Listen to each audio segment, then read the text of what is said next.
Good morning, good afternoon, good evening, Zimbabweans. Thank you so much for joining and welcome to your favorite program, Padare Namambo Soswe, where we discuss social, political, and psychological issues affecting Zimbabweans. And tonight, we are fortunate. We have been joined by Advocate Masiye, who himself is a victim of political persecution in Zimbabwe. Advocate Masiye, please go ahead and greet our viewers and listeners. No, thank you very much, Mambo Sote, for bringing me on this show. And good evening, good morning to all the viewers.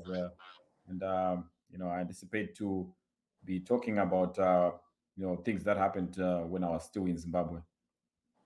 Yes, thank you so much. To our viewers and listeners, I think you know that May was Mental Health Month, and this year, this month, June, is PTSD month. And so it's against this background that we are talking to Advocate Masiye so that we understand how this happened, how the persecution happened in Zimbabwe, and how did he deal with that. But first of all, let's see how did it happen. Advocate Masiye, you are just a lawyer. You are not a politician. You were not running for office. So how did you end up being persecuted? Yes, when I was still in Zimbabwe, just for the context, I used to be a human rights lawyer, and most of the people that I represented were people who were being victimized by the system. The law was being used to persecute political activists. Back then, there were MDC activists who were being arrested under POSA or any nefarious laws that were there. So I would go there as a human rights lawyer and assist most of those people. So I did this work quite effectively, and I can pretty much say I had 99 point something percent victory in court. Because some of the things that were being charged on these human rights activists were pretty much charges that were not well crafted. And when I went to court and argued out cases for my clients, they would be found not guilty, and then they'll be made to go scot free. So some of these cases that I dealt with were sensitive cases. Some cases where if you walk into a police station, you would see the police officers looking at you with that eye that in Shona Chakubata. And I also used to go in areas, such as Magunje, which were pretty much ZANU PF areas or strongholds, and I would go there and represent clients in those areas where ZANU PF people or some government officials would have just crafted charges against a human rights activist and think that no lawyer would come as far as that place.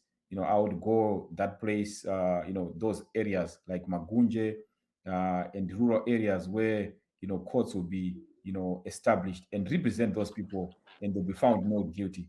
So after they've won those cases, there will be like some heroes in those societies, and I would then become a target. Like, where did this guy come from? What does he do? Such that whenever I did my work, I would have people, following me. So you mean you actually went to these ZANU PF strongholds like Magunje and represented clients there without any fear? Yes, I used to go those areas.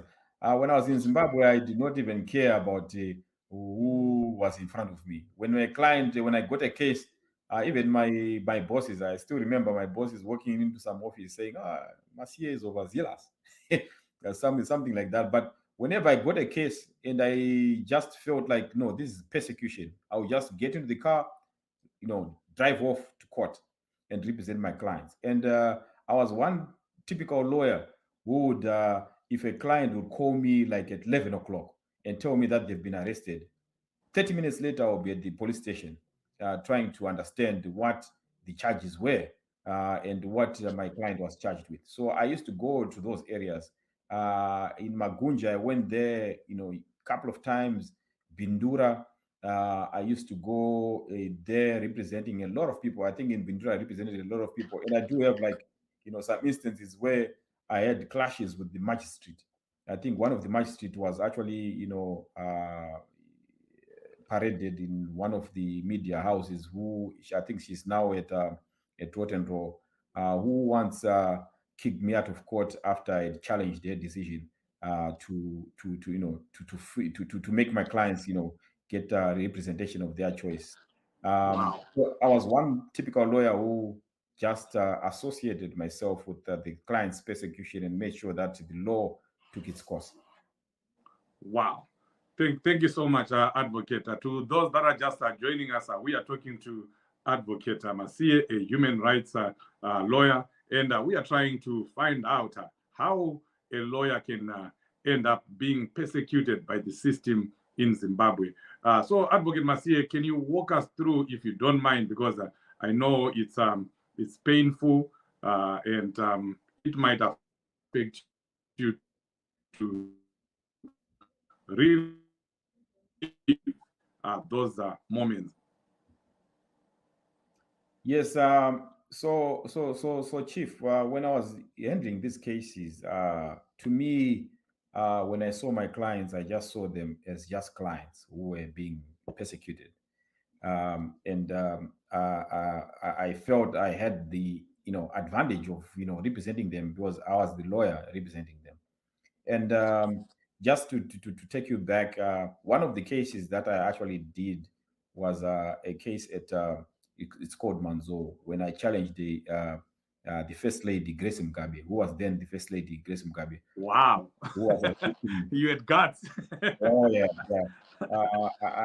yeah. Through my organization back then, Zimbabwe Lawyers for Human Rights, I was the lawyer who single-handedly sued the police who evicted, villagers who were, unlawfully evicted from Grace Mugabe's land that she had acquired at just outside Mazowe there. So those were some of the cases that I dealt with, which to me, I was seeing just victims of the law, and people were being persecuted. But when I got a case in 2014, which involved Itai Dzamara, it was a case that I felt, was a case of someone who was just being unjustifiably persecuted. Itai Dzamara, before I represented him, he was one person who had gone through so much. He was abducted, he was arrested, but the police would not take him to court. And the reason why they would not take him to court is because they knew they had nothing to charge him with. And I still remember having meetings with the Itai telling me that, Masiye, these guys took me from Africa Unit Square, and they blindfolded me together with my colleagues, and they drove the car like some 20, 30 kilometers outside Harare. They beat them and then they left them there, and they would find their way back. But he never stopped. He would come back and sit in the Africa Unit Square. But one day, I was in Bindura. Literally, I'd won a case in Bindura there, a very tense case, involving, I think it was one activist from the MDC who was being charged under POSA. And I was celebrating there. And it was, I think it was around 3 p.m. When I got a call from one of my colleagues that your client has been, in fact, before that, right? Yeah, I think I actually jumped the whole this. I was now talking about this abduction. In November, Right. in November 2014, I got a call. Before that, the cases that I was talking about, suing Grace Mugabe, and the police and so forth. I had done a lot of cases.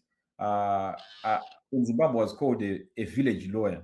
Human rights lawyers were the village labels. I used to go into communities, my rural communities, represent people and so forth. Wow. So because of that, I was recognized by the Zimbabwe lawyers, by the Law Society of Zimbabwe. In America, I would call it the Bar Association, and I was given an award as the young human rights lawyer of that year. That was Mm. 2014, and I was preparing to go and take my award on that day when I received a call that your client Itai Dzamara, he, he might be dead. What are you talking about? Yeah. He's literally in the Africa Unit Square, and we got phone calls that he was attacked by the police. Can you go and see what is happening? But it was just literally like just a few yards, like just a few less than a mile or less than some 500 meters away from the office. Mm. So I was about to get into my car to go and collect my award. Then I get the call that Itai is in trouble. I had to abandon my journey to Nyanga and then go and attend to Itai. So I then went to where he was said to be. When I got there, I then phoned back to the office. Like, guys, this guy does not need a lawyer. This guy needs a hospital immediately. He was unconscious Mm. and he had his colleagues. So they'd beaten him up. Yeah, yeah, yeah. Wow. Yeah. And then, so you represented him, and then he was abducted again, and then they started coming after you. I'm just trying to Yeah, get everything straight, but we want to get to to the where yeah. they also came after you. Yeah. So when I recall uh Itai's circumstances, it's it's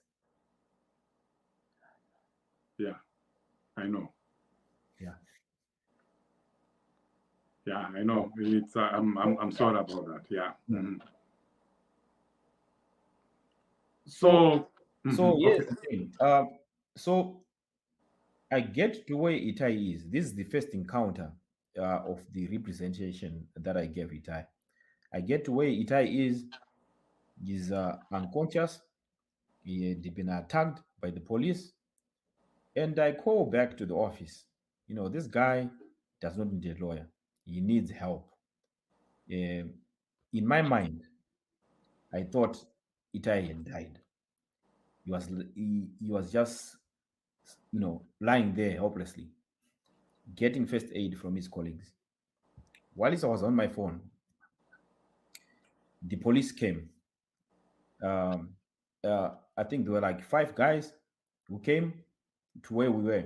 Was the way I think they themselves they attacked him, and they thought they might have thought they killed He him. was dead. Yes. Yeah.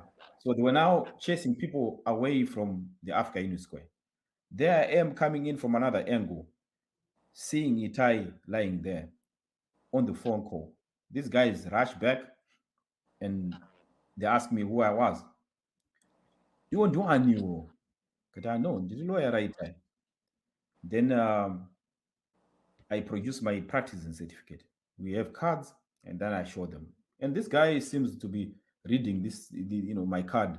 Then they comes in like, yeah, I think it was the senior police officer.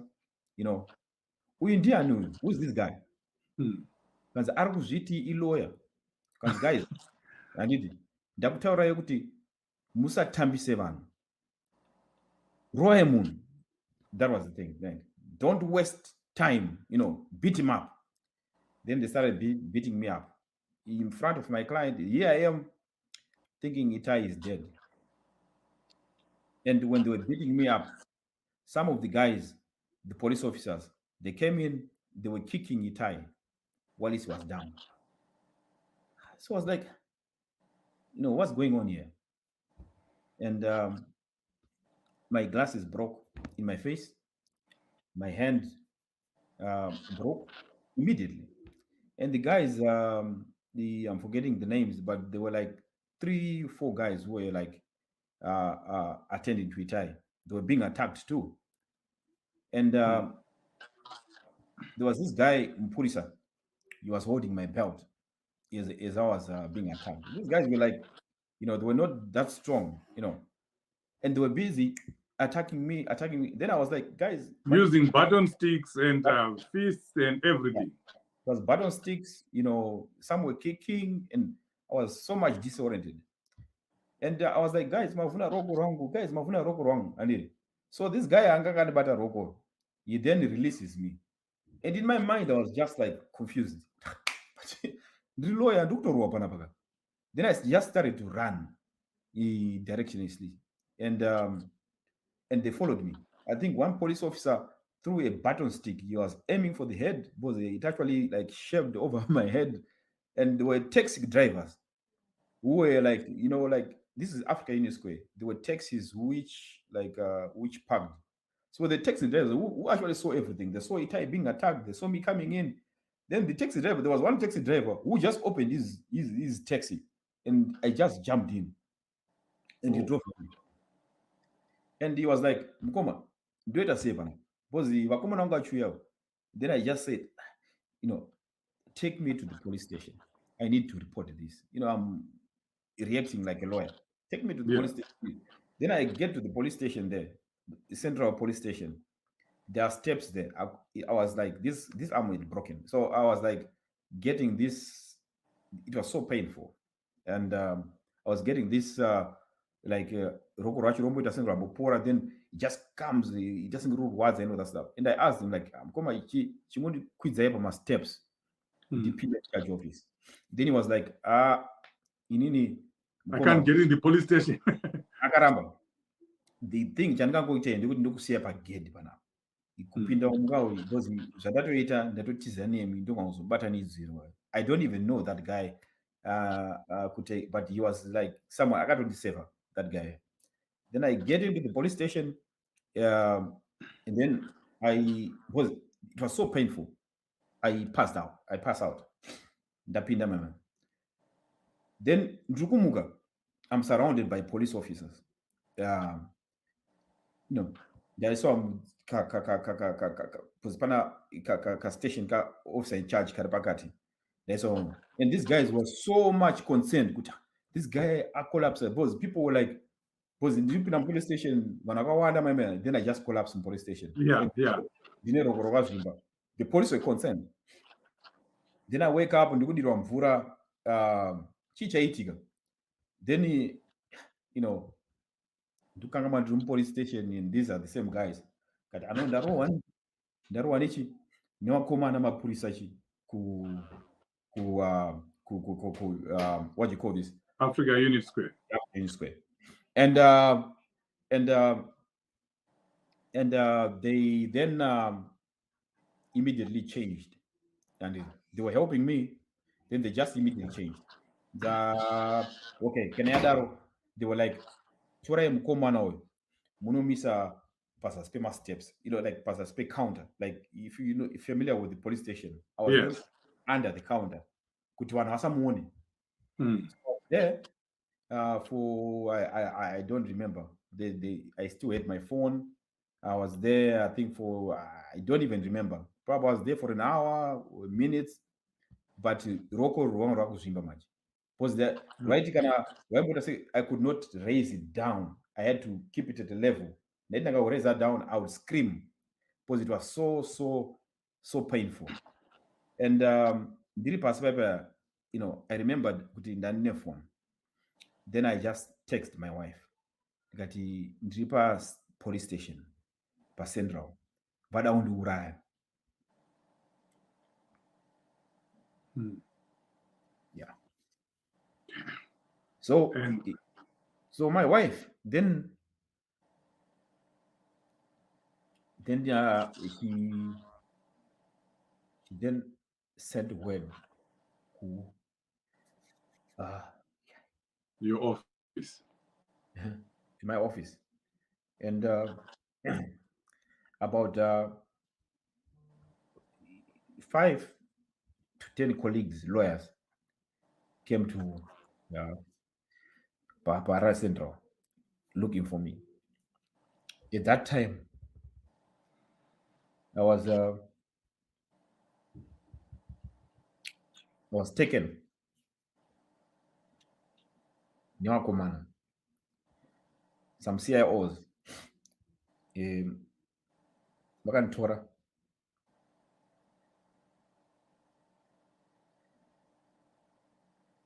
I, Yeah, take your time. Take your time, Advocate. Yeah, I know it's difficult. yeah.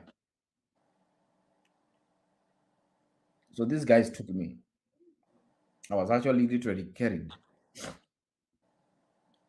Irokuruchiwaza into some office, like it should have been adjacent, like the office charge here. Then ndakadatorwa ndikaenda, these were like CIOs, because ndakapinzwa muroom, the office yakanzi police intelligence peace, those are basically CIOs, peace, police, Yeah. internal or whatever intelligence. Mm. They then took me go, and they would make me in the akomana ndokurwadziwa, then they would make me roll ndine roko rwangu ichirwadza on the floor, titaurira kuti iwo naitai murikupurana chii. Mm. Tipa iwo naitai roko, guys, into law inini, and Itai is my client, and I don't even know where he is right now. In my mind, I don't know that Itai is dead, because I ndambomuna achipakanyika bva ndirohwe nditize ndiye kupolice station. In my mind, Itai is dead, and so vari kuramba chingondibvunza nzano, don't know what. And you're possibly thinking that they were also going to kill you, obviously. That was in my mind, and yeah, I went out to search her, I went out to anything. I still have my phone, yes, but now because of the pain, I could not even open my eyes, because what I just wanted to do was just to sleep, was just sleep away the pain. But these guys kept vachimodita kuti roller chichichi, and then I think at one point in time vese vakambobuda that office here, and they thought kuti hamfesuichi I collapse. Then I managed to crawl ndichibuda ndichipinda mucorridor, and ndichibuda mucorridor mamea, apparently I noticed kuti office yacho was just next door ku office yanonzi dispo, and dispo, dispo. So I actually crawled into office again, and akatondiona anokumana vada kundikwadza, then akabatodedza mapurisa akanzi, imi mukai iri kutsvage chii kuno kuchii, handiti torai muende nemunhu wenyu. That's what he said, and literally probably might have said it somewhere. Then those guys came and took me, then ndadzosora that office here, and this time akabva pa zvimachairs avo kanzi chingorara, and one guy abagara nini momo. So apparently pavakabuda, lawyers were now making noise, and kuzasi police station, and panapa Kennedy Masiye is here, we know that he's here, and apparently they started going my offices vachivhura tsvaka svika vatozondiwana kwana ndiri. The lawyer akatanga kusvika, anonzi Tonderai Batasara, he's a senior lawyer ari kuZimbabwe, and that was the lawyer that I first saw and pandakamuona mukoma Batasara, I was so much relieved kuti panapa, like I'm saved. Then they started to talk to the police, and but this guy has been tortured, and we need to file a police report now. And kanziendai kuna police, officer in charge who takes my reports. Then they went. I'm now being told later on. Then they attempted to make a report on my behalf, so that I can get medical treatment to a government hospital because of this. And Yes. they literally just vakaramba atizotora that, and then what I recall is seeing my wife arrive, Then I just passed out. And when I woke up, I was to hospital, and I stayed in hospital for some 3 4 days. Then I saw cast. So that was the encounter young that I had with the system. And at hospital, that's when I realized that Itai was alive, and Angari Muwadi Anandiri. Oh, And what Itai did, wow. So, Itai yeah. Itai Itai literally walked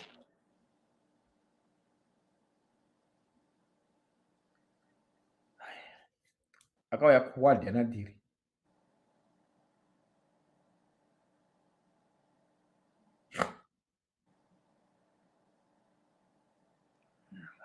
And they apologized. Oh, no. Oh, no.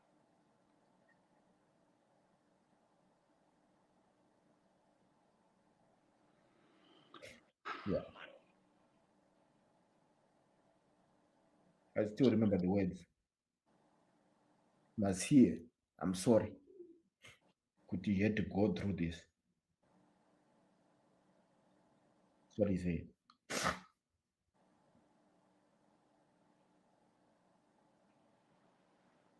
Yeah. Yeah. So yeah. So yeah, this is what I had to go through. And now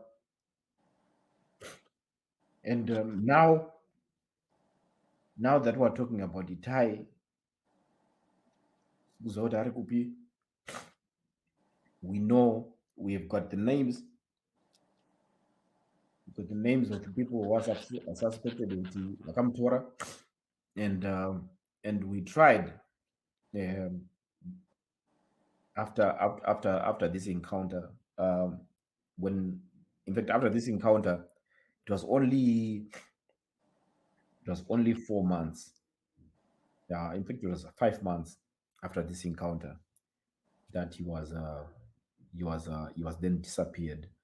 Because this happened in November of 2014, and in March of 2015, that's when he was uh, he was abducted. And the uh, the iron of it is that when I was attacked, I was representing.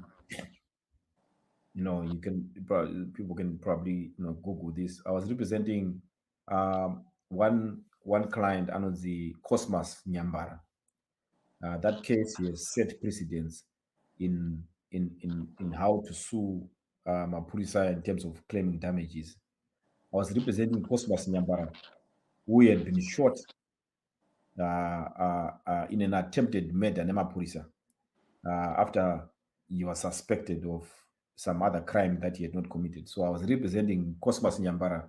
At that same time, and I represented Itai in the High Court, suing the police for attempting to kill him. And I was supposed to go to court the following week after my attack, and judge had to ask, "Kumasi yarukupi, kesi yake wala kupera." And the prosecutor had to tell the judge, Masiye was attacked by the police. Imagine, prosecutor who's representing Mapurisa out of the very same police officers. Vaataka Masiye. So the judge was so curious. She wanted to really know what happened Kwandirini. And she had to postpone that case kusvika February of the following year, so that because it took me about 3 months for me to go back to work. So when I went back to work, I still had a cast. I got pictures and I got Torwa. I still had a cast. Then I went and finished up my case, and we won that case against the police. But a few months later, that's when Itai was then abducted, and and to date hatisi kuti ari kupi. So, Advocate Masiye, I'm so sorry for what you went through. It shouldn't happen to any well-meaning human being. It shouldn't happen to any human being for any reason, for that matter.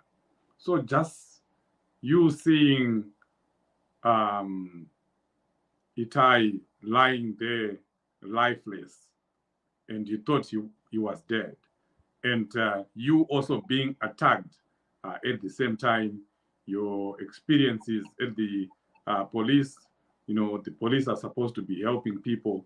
They were not forthcoming to help you.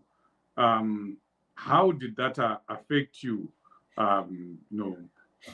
socially, physically, mentally? Yeah, can tell you from that experience, uh, to date, this happened a couple of years ago, but it's It's like it had happened yesterday. yeah, I still cannot shake it off. Was when I was being attacked, um, I I was surprised. Kuti a whole system, yeah, police. You think that a lawyer should work in collaboration with the police. My client is there, then you actually satisfy yourself with your lawyer. Then you go ahead and just attack him like that. To me, an eye opener, and a shocker too. Bozi Nananzwa, like I used to get cases of people telling me that this happened to them, and I would take them, with the belief they're not on a client, but this was not happening to me, and I was like, so how am I going to be seen to be representing my clients when I cannot even defend myself here? Even the system does not even respect myself. So I was like, I was so devastated, and I was so paranoid. Was after that, I used to get like people following me. At one point in time, I got home, then I someone thought they would do a prank on me, and dug a grave in my yard, and when I attempted to report that to the police started to question Did me. that happen to you? Oh yeah, I remember reading about it. Was that you? yeah, that's me. They Yeah, dug a grave. they dug a grave in my drive yard. Yeah. So this was now after Itai disappeared, and we're now investigating. So someone thought they would frighten me by digging a grave in my yard. So they dug a grave. So my yard had uh, these interlocking stones, like tiles. They took that out. Then they dug a grave in my yard.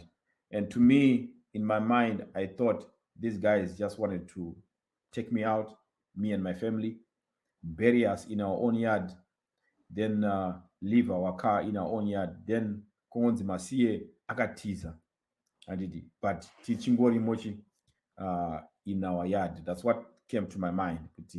That was the plan.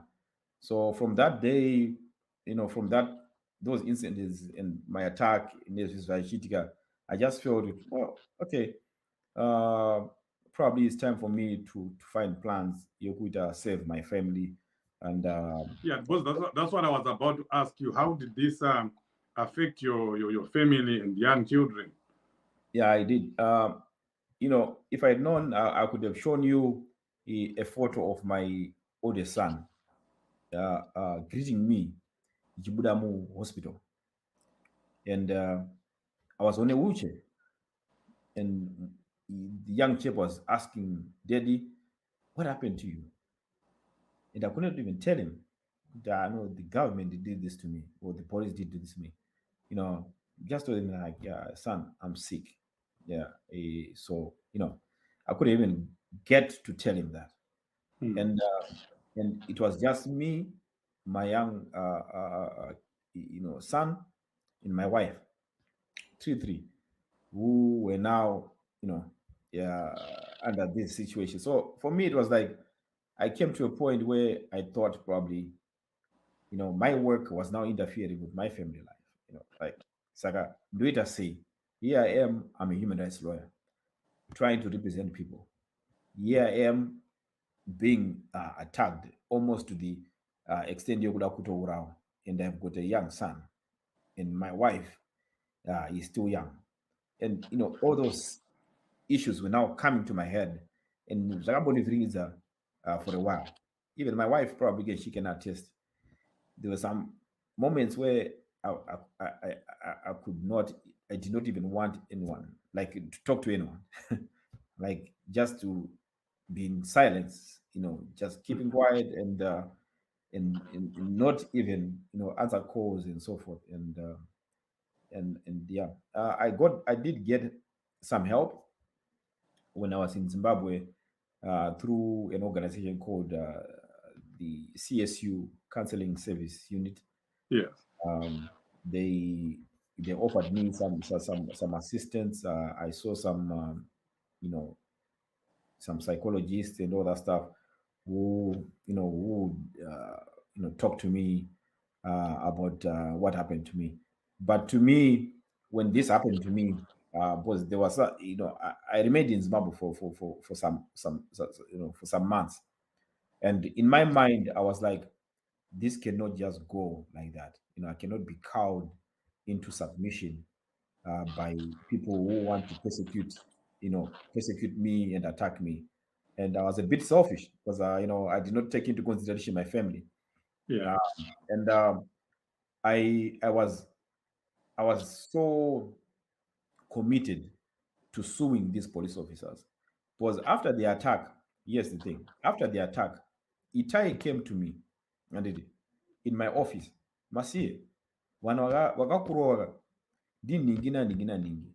These guys are the ones vanondi abductor vakandi abductor on this occasion, so pana papana constable Matsikidze, papana assistant, the other guy, I'm forgetting the name, but there were two guys that they identified. And so so to me I was like, okay, now we have people. Itai was going to be my witness in my case, and I was going to be a witness in his case because I saw him Akararabas. He had also other guys who actually witnessed this case. So we sued the government. Itai has got a case pending right now in the High Court, suing the government for 300,000, and it's still pending right now. If anyone wants to look it up, and I also have a case which is still pending in the High Court right now, suing the police for $500,000. So I was so dead committed to find justice, through this means. But alas, my witness was abducted, and when we submitted those, because for me, I actually even when he was talking about Matsikidze, I then put together, and we actually verified that Matsikidze was one of the people Wangwari paper. But now here's the thing: when we put in our papers, the police gave those guys alibis, and vanzi Matsikidze anga ari kumusha kwake I think wakati kwamurewa wakati this other guy anga ari kumusha kwake, so they had police officers testifying on their behalf. But these guys were leave, and they were never involved in that. And in their response to my case, they told me that Vanakakwa attacker were not police officers. There were no police officers near or around after Unit Square. These are the police who you think are supposed to be protecting people, telling the courts lies. So they were saying with the Isusu Tekazunzwa report, we're reacting to a report that there was someone who was being attacked by some thugs who were not anywhere near the recognition of Maporisa. That's what they told us in our papers. So it was like, okay, so I still am waiting for my day in court to actually prove my case and see that justice is done. Yeah, this is serious. Zimbabweans that are listening, this is the state of affairs in Zimbabwe. People being persecuted for their political opinions, people being persecuted for helping those who need help, like Itai Dzamara. He needed a lawyer, but himself and the lawyer both ended up being attacked, ended up being physically assaulted. So when Advocate Masiye is speaking, you may think that this is unreal, but this is what is happening. This is just one case in many cases.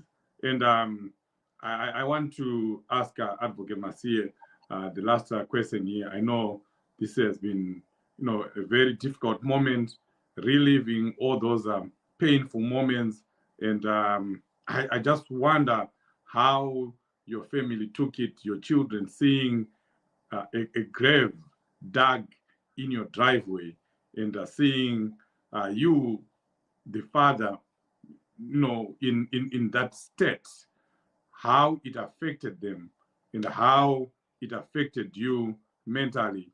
And of course, you did take treatment from CSU, but did that help at all? And how are you still dealing with it, with these issues, even today? Yeah, I don't think I've gotten over that situation. It was to me at that time, I would say I was someone who was living the moment, and in my mind, it was someone who well, I have to fight back using what I know best. But I did not realize how deep, the impact had done in me and my wife. Because I can tell you, like my wife no longer felt comfortable me going to work, and she would call literally like, "You, are you okay?" And all that stuff. So it took a toll on me and my family, my parents, who had to see me in hospital on on what I can term the deathbed, and also even my colleagues. I can tell you right now that if I just jokingly say to my colleagues, "Wakomana ndikudzoka kumusha," they would say, Shama, Satada kukuvigayo. And they still have that. The trauma is not only on me, it also traumatized even, my fellow colleagues who, just want me to be safe, and make sure that, I continue to represent people in the way that I can, and safely so. Yeah. So yeah, this is uh, this is very difficult. And we know that you are not the only one. We have had cases of Joanna Mamombe, an honorable member of parliament, Cecilia Chimbiri, Netai Maroa, Tawanda Mchehiwa, many others that have been persecuted, and maybe many that are being persecuted that we do not know. What message would you give to the young people in Zimbabwe, and maybe that have not yet been persecuted, in light with what is going on in Zimbabwe, that we are going for elections right now? Would it be a reprieve to people like you, to people like Honorable Mamombe, if the political situation in Zimbabwe was to change as we Yes, finish? yes, definitely, Chief. You know, as a Zimbabwean, you've got the right to, to liberty, and also try to personal security. And if that is taken away, then you know you pretty much are being denied either, or some other rights that come with it. Freedom of association. For me, I can no longer associate with my clients. Freedom of expression. I can no longer express myself as a professional. Freedom. The right to employment. I can no longer be employed, gainfully in my own country. So, if this whole situation was to change, you would find out that people enjoy, and people will feel safe, and people would express themselves freely. And to all colleagues who are still in Zimbabwe, and representing or their constituencies, advocating for human rights, for me, I believe they should not stop, because there is the more people realize that this is a situation that affects them, even though they are not part of the persecution. The more the system fails to then get people to see, fails to single out people to persecute. Because I believe, like Itai Dzamara, just coming to Itai Dzamara, I can say this for many people. There were some people who believed that Itai Dzamara was just doing stuff on his own, or they did not even believe what he was doing, and they just left him there. There's an Itai. And right to date, probably some don't even believe that Itai Dzamara was abducted. But I know a lot of people now realize that he was abducted, and he was fighting for the freedoms that was still fighting today. And if people had joined him at that time, Itai Zamara would be here with us today. So, to all colleagues out there, to those who are still thinking of joining, or even joining the forces of defending human rights, I say to them, please do not leave your colleagues to hang and dry. Whenever we're fighting for rights, let's join in and let's talk with one voice. And if we talk with one voice, and we confront the system in our masses, there's nothing they can do to us. Yeah. Thank you very much, Advocate Masiye, and to our viewers and listeners. We appreciate you. Thank you very much. This is Change Radio, and we talk about issues that affect human beings, that affect humanity, that affect citizens, that affect communities in Zimbabwe and outside Zimbabwe. And as you heard in this episode, Advocate Masiye recounting, reliving the heartbreaking moments that he had to go through in Zimbabwe, and how it affected him mentally, physically, and also economically, because he could not work in Zimbabwe. And even now that he is here in the United States of America, he can't shake off the feeling. You can't take away the pain, the psychological pain, and the mental pain that these persecutions cause. So we just pray and hope that the situation changes in Zimbabwe. And that's why at Change Radio, we continue to tell you that please, let's go and vote. It's your right to go and vote, so that the situation in Zimbabwe can change. And we're going to leave you with the same song that we started with, from Osaya Chipanga, saying Tutungamireo Baba, from what is happening now. Until we meet again in other programs, it's yours truly, Mambo Soswe. Thank you. God bless you.